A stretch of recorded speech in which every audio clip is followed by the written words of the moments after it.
విజయం గొప్పది కాదు, అది సాధించిన వాడు గొప్ప. బాధపడటం గొప్ప కాదు, ఆ బాధను తట్టుకొని నిలబడేవాడు గొప్ప. బాంధవ్యాలు గొప్పవి కావు,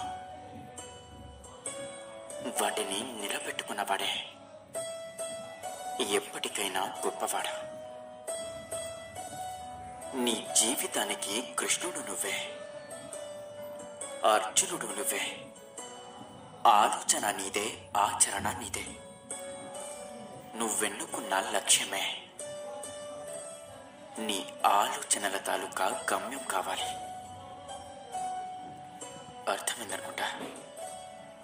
జీవితంలో సుఖంగా ఉండాలి అంటే ఈ 3 విషయాలని గుర్తుపెట్టుకోవాలి. మొదటిదే, జరిగిన దాన్ని మర్చిపోవాలి. రెండవది, జరుగుతున్న దాన్ని గమనించాలి. ఇక మూడవది, జరగబోయేదానికి సిద్ధంగా ఉండాలి. ఇక అప్పుడే మీ జీవితం సుఖమయమవుతుంది. కావాలన్నా తిరిగి రానిది గతం, వద్దనుకున్నా వచ్చేది మరణం.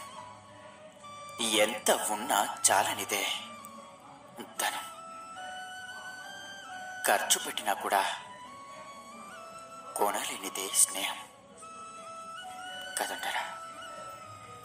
గతం గురించి ఎప్పుడు ఆలోచించకు, కన్నీరు వస్తుంది. ఇక భవిష్యత్తు గురించి కూడా ఆలోచించకు, భయం వస్తుంది. చిరునవ్వుతో వర్తమానాన్ని ఆస్వాదించు. సంతోషం తప్పకుండా నీ సొంతమవుతుంది. ఈ జీవితంలో అలాగే ఈ ప్రపంచంలోనే ఏది కూడా శాశ్వతం కాదు. ఇక ఇది తెలుసుకున్నవాడు దేని గురించి దిగులు చెందడు. కేవలం ఈ క్షణాన్ని మాత్రమే ఆనందంగా గడుపుతాడు. సహనం అంటే దండించే అధికారం ఉన్నా కూడా దండించకపోవడం. ప్రేమంటే వదిలిపెట్టే అవకాశం ఉన్నా కూడా వదిలిపెట్టకపోవడం. ఇక వ్యక్తిత్వం అంటే చెడగొట్టు పరిస్థితులు ఎన్ని ఉన్నా కూడా చెడిపోకుండా ఉండడమే. గుర్తుంచుకోండి, ఈ భూమిపై జీవితమే శాశ్వతం కానప్పుడు జీవితంలో వచ్చే సమస్యలు కూడా శాశ్వతం కాదు. అందుకే జీవితంలో ప్రతి క్షణాన్ని కూడా ఆనందంగా జీవించు. కొన్ని గొప్ప మాటలు కొందరి గొప్ప వ్యక్తులకు మాత్రమే చెప్పాలి. అప్పుడే ఆ మాటలకి అర్థం ఉంటుంది. ఎలాగైతే శ్రీకృష్ణుడు భగవద్గీతని అర్జునుడికి చెప్పినట్లు, స్నేహం తోడుంటే ఓటమి కూడా ఓదార్పునిస్తుంది. ఏ తోడు లేకుంటే పొందిన విజయం కూడా కొన్నిసార్లు వేధిస్తుంది కదంటారా. భరించే వాళ్ళని బరి తెగించేలా చేస్తే ఊహకు అందని యుద్ధాలు జరుగుతాయి. గుర్తుంచుకోండి, ఎలా ఉండేవారిని అలానే ఉండనివ్వండి. ఎవరి జీవితాల్లో వారిని ప్రశాంతంగా బ్రతకనివ్వండి. అనవసరంగా ఇతరుల జీవితాల్లోకి తొంగి చూడకండి, లేదంటే విధ్వంసాలు చూస్తారు. మర్చిపోకండి, అతిగా ఆలోచిస్తూ బాధపడకూడదు. ఏం జరిగినా కూడా ప్రశాంతంగా ఉండడం నేర్చుకోండి. పరిస్థితులు ఎప్పుడూ వస్తూనే ఉంటాయి.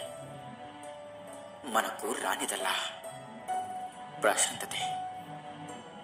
అది వచ్చినప్పుడే దాన్ని పట్టుకోండి, దాన్ని అలాగే ఉండనివ్వండి.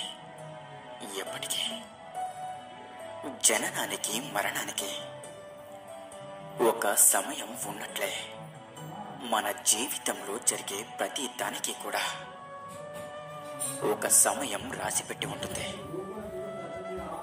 ఇక అది రానిదే మనం ఎంత ఆరాటపడినా కూడా ప్రయోజనం ఉండదు. అయితే ఈ ప్రయత్నాన్ని మాత్రం ఎప్పటికీ ఆపకూడదు. ఎలాగైతే ఈ జీవితాన్ని మనం ఆపకుండా జీవిస్తున్నామో, ఈ ప్రయత్నాన్ని ఎప్పటి వరకు ఆపకూడదంటే గమ్యాన్ని చేరేంత వరకు. ఎలాగైతే మరణం వరకు చేరి ఈ జీవితం ఆగిపోతుందో అలాగే మీ ప్రయత్నం కూడా ఉండాలి. గుర్తుంచుకోండి, భగవద్గీత నుండి మనం తెలుసుకోవలసినవి మన జీవితంలో ఏది శాశ్వతం కాదు. అలాగే జీవితంలోని బాధ అనేది ఒక భాగం మాత్రమే. ముగిసిన ప్రతిదీ కూడా మరో కొత్త దానికి ఆరంభమవుతుంది. అలాగే ఇతరుల యొక్క ప్రతికూలత మీ సమస్య కాదు. యుద్ధం అంటూ మొదలు పెడితే అడ్డొచ్చేది అనంత సముద్రమైనా సరే తొక్కి పడేయాలి. మనశ్శాంతి లేని జీవితం మరణంతో సమానం. నిన్ను పుట్టించిన నారాయణుడు నీకు మంచి జీవితాన్ని ఇవ్వలేదు, అలాగే చెడ్డ జీవితాన్ని కూడా ఇవ్వలేదు. ఆయన ఇచ్చింది కేవలం ఒక జీవితం అంతే. దాన్ని ఎలా మార్చుకుంటావా నీ ఇష్టం. స్నేహం అంటే అవకాశాల కోసం వేచి చూసేది కాదు. స్నేహం అంటే అవసరాలు తీరాక వదిలి వెళ్ళిపోయేది కాదు. ఊపిరి ఉన్నంత వరకు ప్రాణానికి ప్రాణంగా నిలిచేదే నిజమైన స్నేహం అంటే. గుర్తుంచుకోండి, శ్రీరాముడిని సీత దగ్గరికి చేర్చింది రాముడి యొక్క పట్టుదల మాత్రమే కాదు, సీతాదేవి యొక్క నమ్మకం కూడా. ప్రేమంటే ఒక్కరే నడిచి చేరుకునే దూరం కాదు, ఇద్దరు కలిసి చేసే ఒక అద్భుత ప్రయాణం. గుర్తుంచుకోండి, బంగారు జింక ఈ ప్రపంచంలోనే ఉండదని శ్రీరాముడంతటి వాడికి తెలియదా? చేటుకాలం వచ్చినప్పుడు అంతే. కొన్ని మన ఆధీనంలో ఉండవు.